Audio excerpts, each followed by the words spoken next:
آواز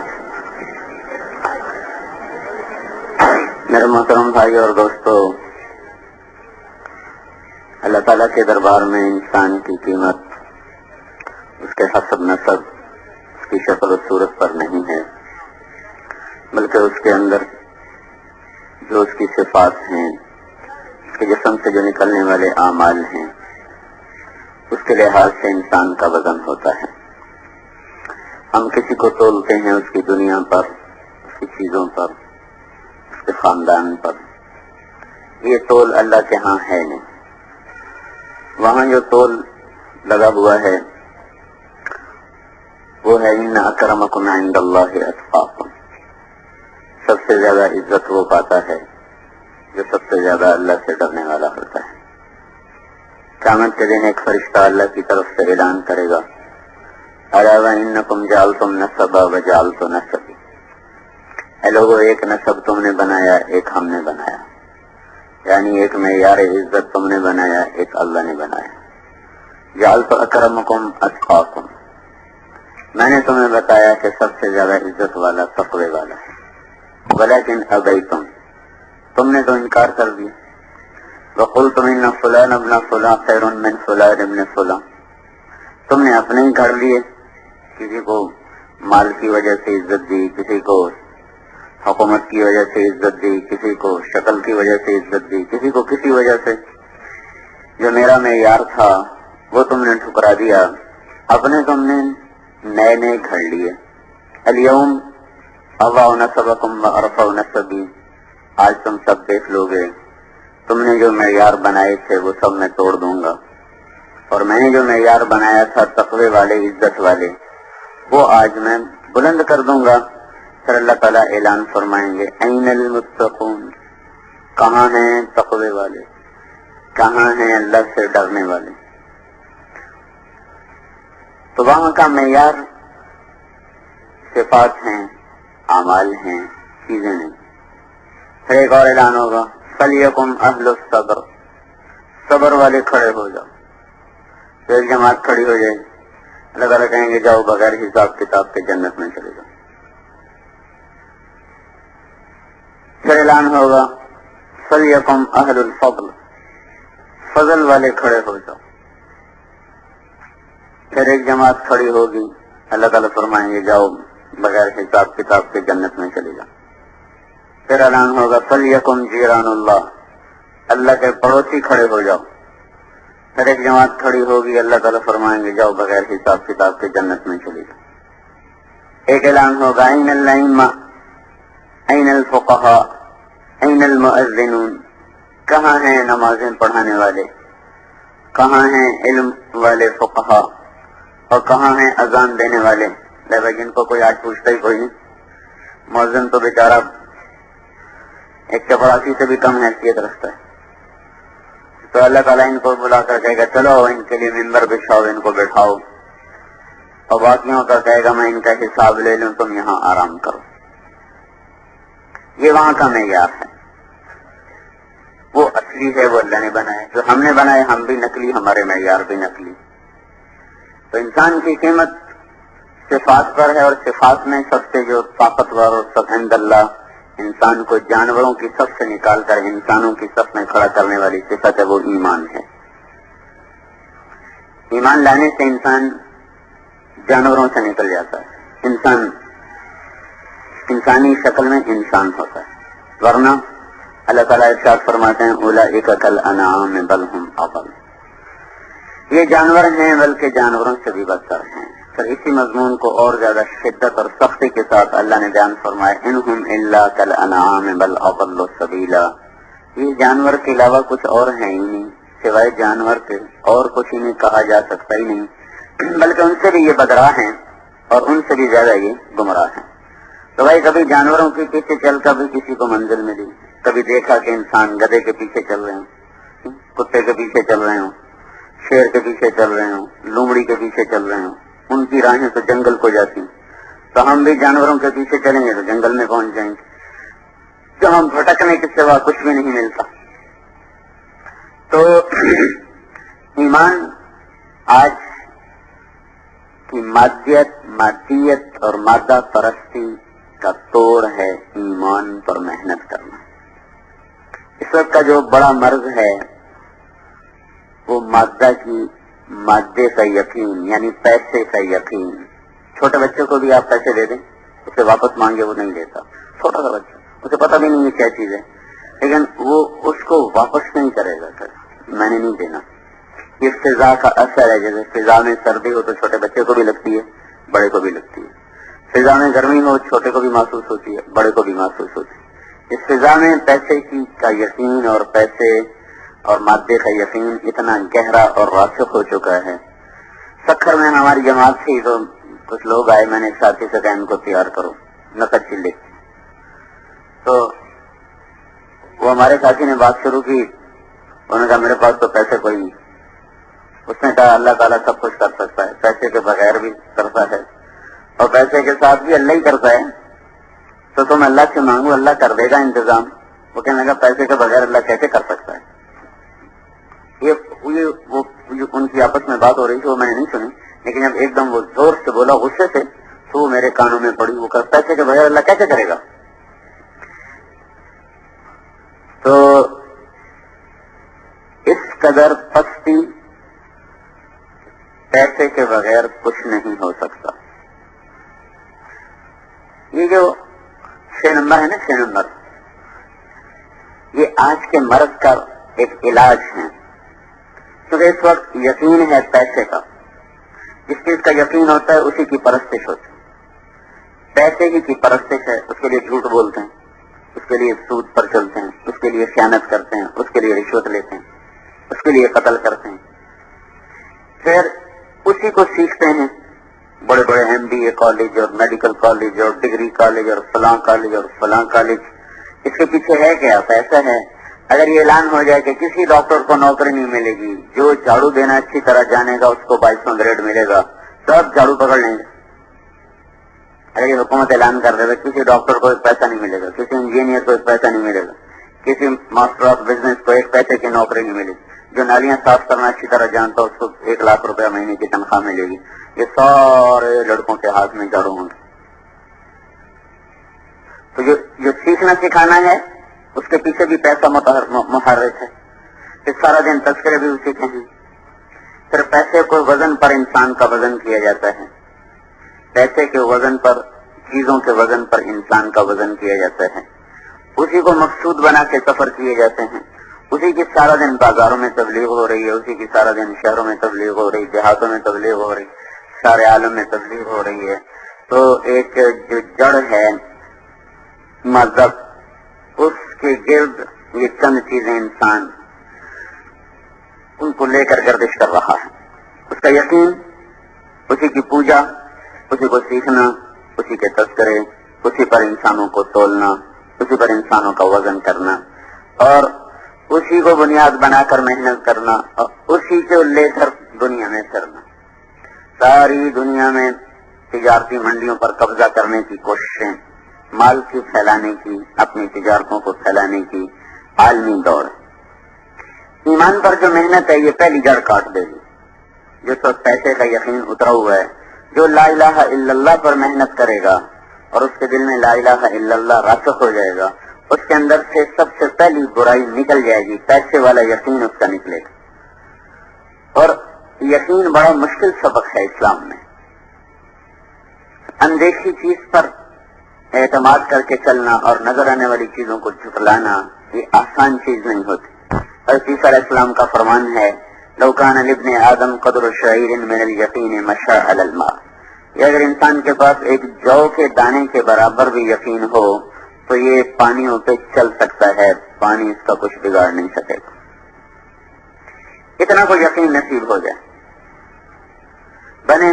بنانے والے کی طرف طبیعت متوجہ ہو جائے کہ جب ایک چیز خود بنی نہیں، اپنی ذات سے شکل نہیں، اپنی ذات سے صفات نہیں، اپنی ذات سے وجود نہیں، اپنی ذات سے بقا نہیں، اپنی ذات سے حرکت نہیں، اپنی ذات سے سکون نہیں، اپنی ذات سے روانی نہیں، اپنی ذات سے جماؤ نہیں، اپنی ذات سے اس کی اڑان نہیں، اپنی ذات سے اس کی قیمت نہیں، اپنی ذات سے اس کی نقل و حرکت نہیں. کچھ نہ تھا اور اللہ تھا، کچھ نہ تھا اور اللہ تھا. اللہ اس طرح تھا کہ اس کی کوئی ابتدا نہ تھی. هو الاول بلا بدایا، ایسا اول ہے جس سے پہلے کچھ نہیں، جس کی ابتدا کوئی نہیں.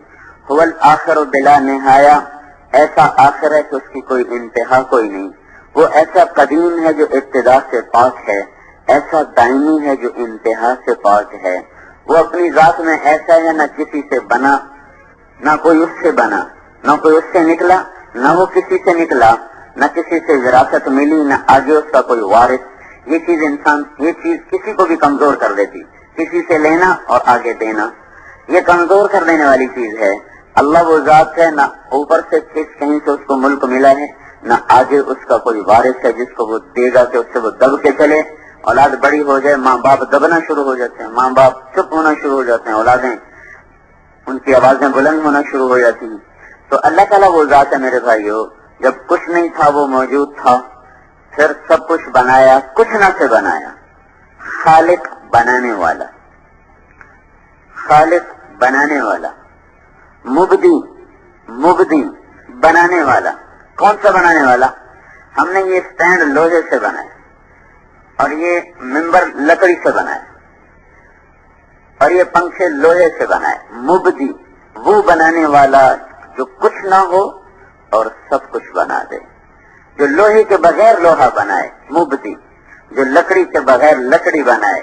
مبدی جو پانی کا قطرہ نہ ہو اور سمندر بنا دے، جو درختوں کا پتا نہ ہو اور جنگل بنا دے، جو ریت کا ذرہ نہ ہو اور صحرا بنا دے، مٹی کا ڈھیلا نہ ہو اور زمین بچھا دے، پتھر کا سنگریزہ نہ ہو اور ہمالیہ جیسے پہاڑ بنا دے، برف کا ایک ذرہ نہ ہو اور سفید چادر سے لاکھوں سال سے پہاڑوں کو ڈھانپ کے دکھا دے، اور ایک کرن نہ ہو اور سورج بنا دے، ایک کرن نہ ہو اور چاند بنا دے، ایک کرن نہ ہو اور ستارے بنا دے، اور کہیں دور دور تک کسی جانور کا نشان نہ ہو اور لاکھوں کروڑوں قسم کے جانور بنا دے. مبدی کچھ نہیں اور بناتا جا رہا ہے. ہم چیزوں سے چیزیں بنا رہے، اللہ بغیر چیزوں کے بنا رہا. شیر نہیں، شیروں کی شکلیں بنا دی. چیتا نہیں، چیتے کی شکل بنا دی. انسان کوئی نہیں، انسان کو بنا دیا. ہوا کوئی نہیں، ہوا کو بنا دیا. عرش کوئی نہیں، عرش کو بنا دیا. فرشتے کوئی نہیں، فرشتوں کو بنا دیا. جنت کوئی نہیں، جنت کو بنا دیا. سونے کے بغیر سونا بنا دیا، چاندی کے بغیر چاندی کو بنا دیا. المبدی خالق ہے، خالق بنانے والا. لیکن بنانے والے کے ساتھ ایک ایسی صفت لگی ہوئی ہے، کچھ نہیں اور سب کچھ بناتا ہے. بدیع بھی ہے، بدیع السماوات والارض. بدیع بھی بنانے والا ہے. کون سا بنانے والا؟ جو بغیر نمونے کے بنائے، ہر چیز اس طرح بنائے، پہلے سے ماڈل کوئی نہیں، پہلے سے نمونہ کوئی نہیں، پہلے سے شکل کوئی نہیں، پہلے سے ڈیزائن کوئی نہیں. بغیر نمونے، بغیر شکل، بغیر ڈیزائن کے اپنے علم سے، اپنے قدرت سے جیسا چاہتا ہے ویسا بناتا چلا جاتا ہے. جیسا چاہتا ہے ویسا بناتا چلا جاتا ہے. اللہ کے سامنے شیروں کی شکلیں نہیں پڑی تھی جن کو دیکھ کے شیر بنا دیا. انسان کی شکل نہیں تھی جس کو دیکھ کے آدم بنا دیا. عقاب کی شکل نہیں تھی جس کو دیکھ کے عقاب اور شاہین بنا دیا. مچھلی کی کوئی شکل نہیں تھی جس کو دیکھ کے مچھلی کو بنا دیا. پانی کا کوئی تصور نہیں تھا، کوئی شکل نہیں تھی جس کو دیکھ کے پانی کو بنایا. ساری کائنات کے بحر و بر کو، زمین اور آسمان کو، سرا اور سریا، شرق و غرب، کسی چیز کا کوئی وجود نہ تھا، بنایا. کوئی ماڈل نہ تھا، بنایا. پھر اس بنانے میں اپنی طاقت، اپنی تصویر میں، اپنی تخلیق میں، اپنی تقدیر میں، اپنے اندازے میں. سبح اسم ربک الاعلی الذی خلق فسوی والذی قدر فہدی. بنانا، تقدیر، تخلیق، تدبیر، اس میں ایسا کامل ہے. ایک وقت میں صرف دنیا میں جو عورتیں ہیں،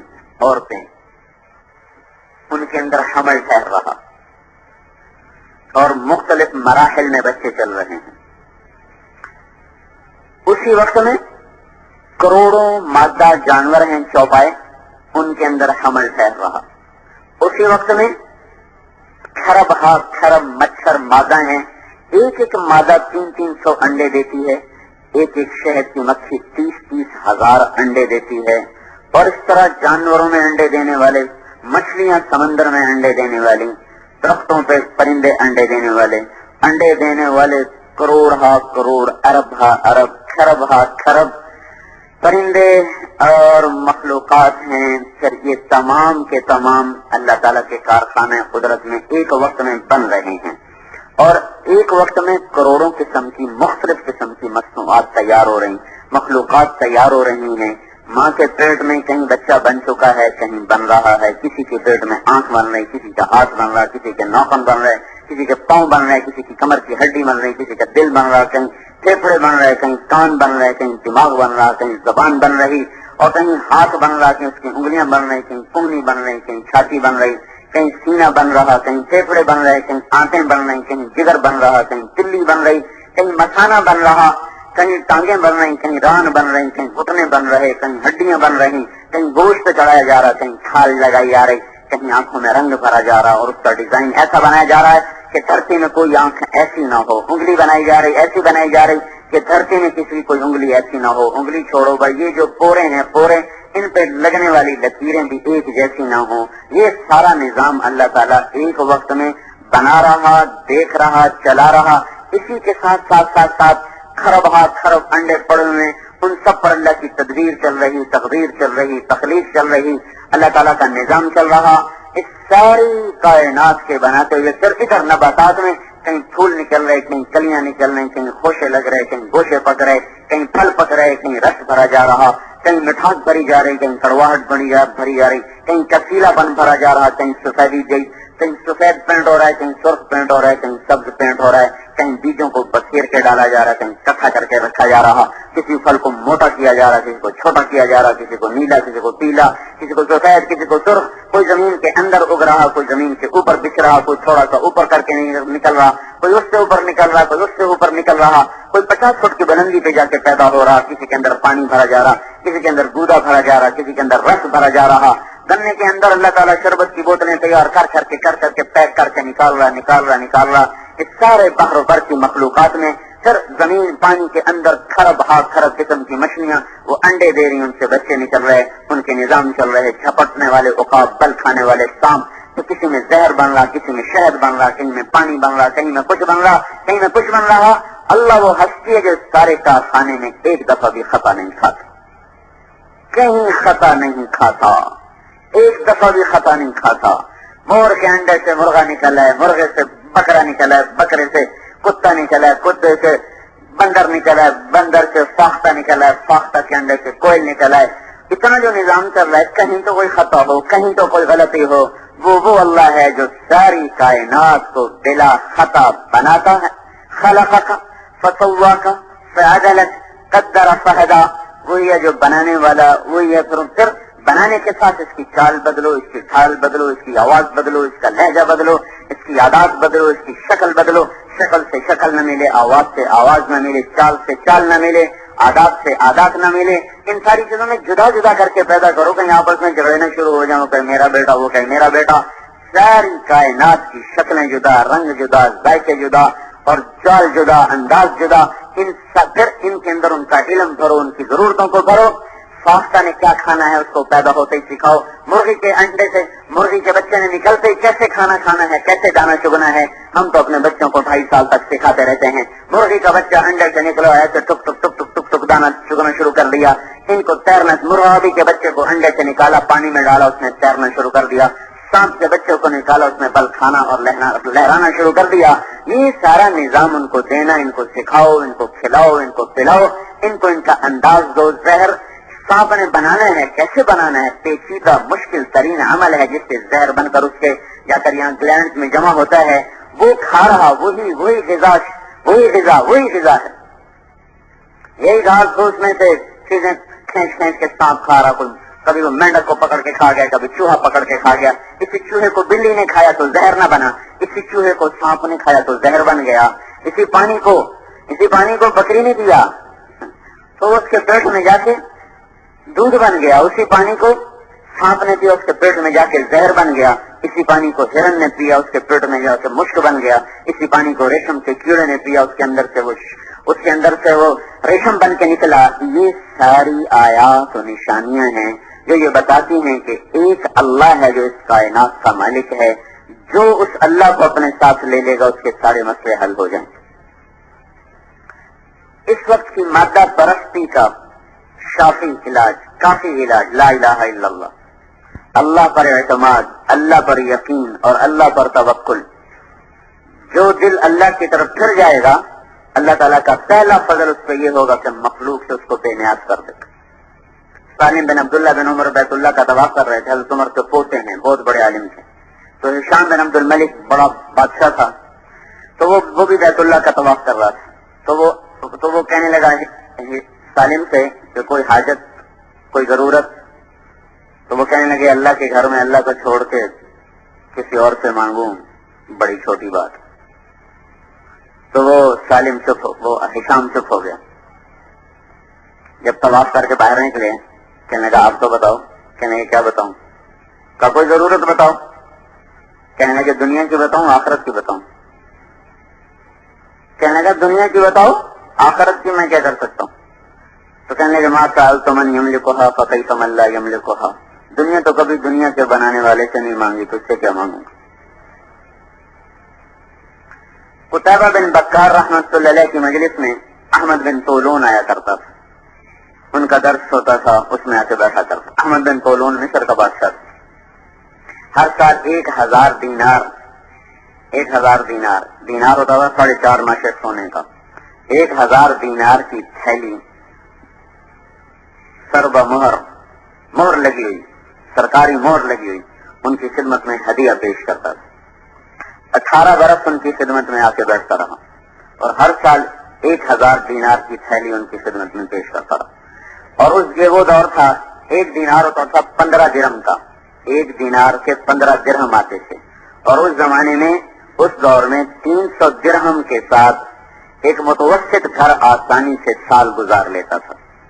300 درہم کے ساتھ ایک متوسط گھرانہ کشادگی سے سال پورا کر لیتا تھا. اس دور میں وہ دیا کرتا تھا 1000 دینار سالانہ. 18 برس کے بعد ایک فتوے میں ضرورت پڑ گئی ان کے دستخط کی. فتویٰ صحیح نہیں تھا، پیچھے خلافت کا مسئلہ تھا، اس میں کچھ تبدیلی تھی چاہتے تھے، تو انہوں نے فتویٰ دینے سے انکار کر دیا. تو وہ غصے میں کہنے لگا میرے پیسے واپس کرو، یا فتوے پہ دستخط کرو یا میرے پیسے واپس کرو. اب اسے خیال تھا کون پیسے رکھتا ہے 18 سال. انہوں نے کہا جی بہت اچھا. گھر گئے اور 18 کی 18 تھیلیاں، ان کی مہریں بھی نہیں ٹوٹی تھیں، ویسے لا کر اس کے منہ پہ ماری. کہ صرف 18,000 پہ تو میرا ایمان خریدنا چاہتا ہے، صرف 18,000 پر. سارا جہان بھی دے دے تو یہ کام نہ کروں. ہاں بھائی، آج کے غلامی ہے، پیسے کا یقین غلامی ہے، بدترین غلامی ہے. سنے تہذیب حاضر کے گرفتار، غلامی سے ہے بدتر بے یقین. اللہ پر یقین کا اٹھ جانا اور مال اور جیب پہ یقین کا آ جانا، یہ بدترین غلامی ہے. تو بھائیو، اس کے توڑ میں ہے لا الہ الا اللہ کی دعوت اور لا الہ الا اللہ کی محنت. جتنا لا الہ الا اللہ دل میں راسخ ہوگا، اتنا محمد الرسول اللہ جسم پہ ظاہر ہوگا. کیونکہ لا الہ الا اللہ محمد رسول اللہ نے جوڑ دیا ہے. جب معراج پہ حضور تشریف لے گئے تو اللہ تعالیٰ کے دربار میں عرض کی، یا اللہ، ابراہیم تو خلیل تھے اور موسیٰ کلیم تھے علیہ السلام، اور داؤد علیہ السلام کے لیے لوہا نرم تھا، اور سلیمان علیہ السلام کے لیے ہوا تابع تھی، اور عیسیٰ علیہ السلام کے لیے آپ نے مردے زندہ کیے. فماذا جعلت لی، میرے لیے کیا ہے؟ تو اللہ تعالیٰ نے فرمایا اولیس قد اعطیتک افضل من ذلک کلہ، آپ کو میں نے سب سے اعلیٰ چیز عطا فرمائی ہے. اللہ ذکرت الا ذکرت معی، قیامت تک آپ کا اور میرا نام اکٹھا رہے گا، جدا نہیں ہو سکتا. لا الہ الا اللہ کے ساتھ محمد رسول اللہ جڑ گیا ہے، اب یہ جدا نہیں ہو سکتا. قیامت تک یہ آپ کا اور میرا نام اکٹھا رہے گا. اور اس کے علاوہ یہ تو میں نے آپ کا نام اپنے نام کے ساتھ کر رہا ہے، اللہ ذکرت الا ذکرت معی، آپ کا نام میرے نام کے ساتھ لگ گیا. اور اس کے علاوہ شرحت لک صدرک ووضعت عنک وزرک ورفعت لک ذکرک وجعلتک فاتحا وخاتما، میں نے آپ کا سینہ کھولا، آپ کے بوجھ ہٹائے، آپ کے نام کو بلند کیا، آپ کو فاتح بھی بنایا اور آپ کو خاتم بھی بنایا. پہل بھی آپ سے ہو رہی ہے، انتہا بھی آپ کو ہو رہی ہے. انتہا تو سمجھ میں آتی ہے، پہل کیسے ہوئی؟ تو ابو ہریرہ رضی اللہ تعالیٰ عنہ سے مروی ہے، انہوں نے پوچھا یا رسول اللہ، آپ کو نبوت کب ملی؟ متى وجبت لك النبوة، آپ کو نبوت کب ملی؟ تو اس کا ان کے سوال کے مطابق اس کا جواب تھا 40 سال کی عمر میں غار حرا میں. یہ اس کا جواب تھا ان کے سوال کے مطابق. لیکن جو آپ نے جواب دیا وہ بڑے آگے کی سطح کا جواب دیا. آپ نے فرمایا کنت نبی وان آدم بین الروح والجسد. ابھی آدم علیہ السلام کی کہانی شروع ہی نہیں ہوئی تھی اور مجھے نبوت مل چکی تھی. اب کب ملی یہ تو اللہ ہی جانتا ہے. ابتدا تو ہے, کب ہے اللہ کے سوا کسی کو کچھ پتا نہیں کب ہوئی. لا الہ الا اللہ کا رسوخ محمد رسول اللہ صلی اللہ علیہ وسلم کی زندگی کو لہلہا کر جسم میں, گھر میں, دفتر میں, دکان میں زندہ کرے گا. جتنا لا الہ الا اللہ کی جڑ لگے گی اتنا محمد رسول اللہ صلی اللہ تعالی علیہ وسلم والی زندگی وہ ظاہر ہونا شروع ہو جائے, وہ کھلنا شروع ہو جائے گی. کیونکہ جیسے دل اللہ کی عظمت سے خالی ہے ویسے ہی اللہ کے نبی کی عظمت سے خالی. اور اللہ تعالی ایک آیت میں موسیٰ علیہ السلام, ابراہیم علیہ السلام اور ہمارے نبی پاک صلی اللہ علیہ وسلم تینوں کا فرق بتایا ہے. موسیٰ علیہ السلام اللہ سے دعا کر رہے ہیں رب اشرح لی صدری, اللہ میرا سینہ کھول دے. اور اللہ ہمارے نبی کو بن مانگے فرما رہے ہیں الم نشرح لک صدرک, ہم نے آپ کا سینہ کھول دیا. موسیٰ علیہ السلام اللہ سے دعا کر رہے ہیں یسر لی امری, میرا کام آسان کر دے. اللہ ہمارے نبی کو بن مانگے فرما رہے ہیں ووضعنا عنک وزرک, ہم نے آپ کے بوجھ ہٹا دیے. ابراہیم علیہ السلام اللہ سے دعا کر رہے ہیں وجعل لی لسان صدق فی الاخرین, بعد کے لوگوں میں مجھے اونچا کر دے. اللہ ہمارے نبی کو بن مانگے فرما رہے ہیں ورفعنا لک ذکرک, ہم نے آپ کے نام کو بلند کر دیا. موسیٰ علیہ السلام اللہ کی طرف دوڑ کے آئے. اللہ تعالیٰ نے پوچھا دوڑ کے کیوں آئے ہو؟ ان کا عجلت الیک رب لترضی, اللہ میں دوڑ کے آیا ہوں تاکہ تو راضی ہو جائے. سارے جہان کو مطالبہ ہے اللہ تعالیٰ کا کہ مجھے راضی کرو, لیکن ہمارے نبی کے بارے میں اللہ تعالیٰ فرماتے ہیں وَلَسَوْفَ يُعْطِيكَ رَبُّكَ فَتَرْضَىٰ, میں آپ کو اتنا دوں گا کہ آپ راضی ہو جائیں, اتنا دوں گا کہ آپ راضی ہو جائیں. یہ آیت آپ کی شان میں سب سے زیادہ بلند ہے. پھر یہ فترضیٰ ہے, حتیٰ ترضیٰ نہیں, حتیٰ ترضیٰ. وَلَسَوْفَ يُعْطِيكَ رَبُّكَ حَتَّىٰ تَرْضَىٰ, اتنا دوں گا دیتا جاؤں گا کہ آپ راضی ہو جائیں گے. اور ایک وَلَسَوْفَ يُعْطِيكَ رَبُّكَ فَتَرْضَىٰ, ان دونوں میں بڑا فرق ہے. مثلاً فقیر آیا ہے, ہم اس کو 4 آنے دیتے ہیں, کہتے نہیں یہ چھوڑیں. ہم اس کو 8 آنے دیتے ہیں, کہتے نہیں یہ چھوڑیں. پھر ہم اس کو روپیہ دے دیں, نہیں یہ چھوڑیں. پھر ہم اس کو 10 روپے دیتے ہیں, کہتے واہ واہ واہ واہ, ہوں ٹھیک ہے. تھوڑے سے اس کے گمان سے تھوڑا دینا, پھر اس کے مانگنے پر بڑھاتے جانا, یہ تھا وَلَسَوْفَ يُعْطِيكَ رَبُّكَ حَتَّىٰ تَرْضَىٰ, میں آپ کو اتنا دوں گا کہ یہاں تک کہ آپ راضی ہو جائیں گے. وَلَسَوْفَ يُعْطِيكَ رَبُّكَ فَتَرْضَىٰ کا مطلب یہ ہے فقیر آ گیا, وہ تصور میں لے کے آیا ہوا ہے 10 روپے سے زیادہ میں اس میں کوئی نہیں دینے ہیں. آپ نے 100 روپے کا نوٹ نکالا اور اس کے ہاتھ میں پکڑایا. اس کا میں نے خود مشاہدہ کیا, ہماری جماعت تھی پشاور میں, ایک عرب شہزادہ میرے ساتھ تھا. تو فقیر آ گیا, ہم گاڑی میں بیٹھے دوسری مسجد میں جانے کے لیے, وہ مانگنے کے لیے آیا. اس کا منہ اوپر تھا اور ایسے مانگ رہا تھا. وہ چشمے تصور میں 1 روپیہ دیکھ رہا تھا, 1 روپیہ ہی دینا. تو میں کہا پتہ نہیں پشتوں میں کہہ رہا تھا بھائی اللہ کے نام دے دو, اللہ کے نام دے دو. تو اس نے جیب سے 100 روپیہ نہیں, یہ 84 کی بات, اس میں 100 روپیہ بہت زیادہ تھا. تو اس نے 100 نیچے نہیں دیکھ رہا تھا, اوپر ہی دیکھ رہا تھا. تو اس نے جب نوٹ پکڑا تو ایسے تو اس نے نیچے جو ایک دم جو اس کی نکلی نا پشتوں میں, اور پھر وہ بھاگا. وہ سمجھا کہ غلطی میں دے دیا کہ واپس نہ لے لے, بھاگا وہاں سے, پیچھے مڑ کے نہیں. پھر اس نے دیکھا اور میں نے کہا تو ہمارے فقیروں کا مزاج خراب کر رہا ہے. لیکن ہم تو 4 آنے دیتے, تو انہیں 100 روپے دے دی. یہ ہے فترضیٰ, کسی کو پہلے لمحے, پہلی ہی دفعہ اس کی سوچ تصور سے اتنا دے دینا کہ اس کی سوچ اور تصور سے بڑھ کر ہو, تو ایک دم وہ خوشی سے اچھل پڑے گا. تو یہ وَلَسَوْفَ يُعْطِيكَ رَبُّكَ فَتَرْضَىٰ, یہ جو فا کا لفظ ہے, فا, یہ یہاں یہ معنی دے رہا ہے کہ میرے نبی جتنا بھی تو سوچ لینا, جب میں تجھے دوں گا نا تو اس سے بھی زیادہ دوں گا. خود ہمارے نبی کی سوچ کتنی زیادہ ہے. اللہ کے بعد اگر کسی کو علم ہے تو اللہ کے نبی کو. وہاب بن منبہ رحمت اللہ علیہ کا قول ہے کہ سارے بنی نوع انسان بشمول انبیاء کے اللہ تعالیٰ نے سارے نبیوں انسانوں کو جو عقل دی, جو علم دیا, اس کی مثال ہے ایک ذرے.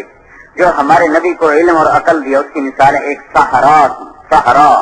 تو ذرے اور صحرا میں جو نسبت ہے وہ ساری دنیا کے انسانوں کے علم فہم کو حضور صلی اللہ علیہ وسلم کی فہم کے ساتھ وہ نسبت ہے.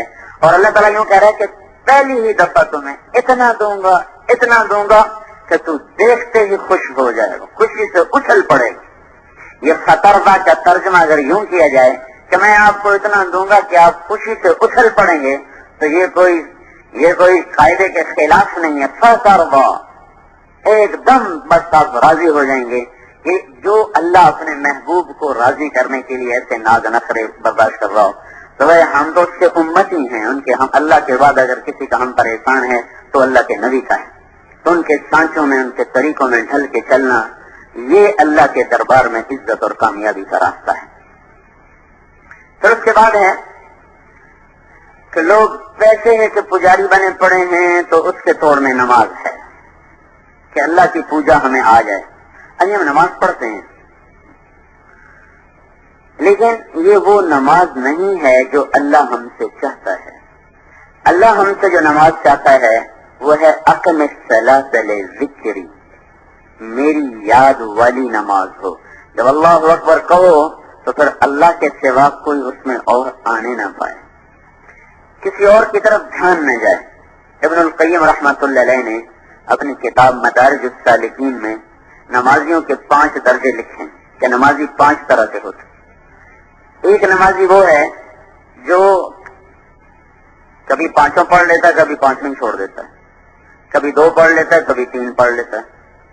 یہ جہنم میں جائے گا. المتہاون یہ ہے معاقب, یہ تو جہنم میں جائے گا. دوسرا نمازی ہے مواظب, جو پکا نمازی ہے, لیکن جب وہ اللہ کے سامنے آتا ہے ایک پل کے لیے بھی اسے خیال نہیں کہ میں کس بادشاہ کے سامنے کھڑا ہوں. وہ نماز میں بھی اپنی دنیا میں مشغول ہوتا ہے, من بسو مشغول تو عامر و زید, اللہ اس کی طرف متوجہ اور وہ اللہ کو چھوڑ کر کسی اور کی طرف متوجہ. یہ نمازی محاسب ہے, محاسب, ڈانٹ ڈپٹ, حساب ہوگا, حساب.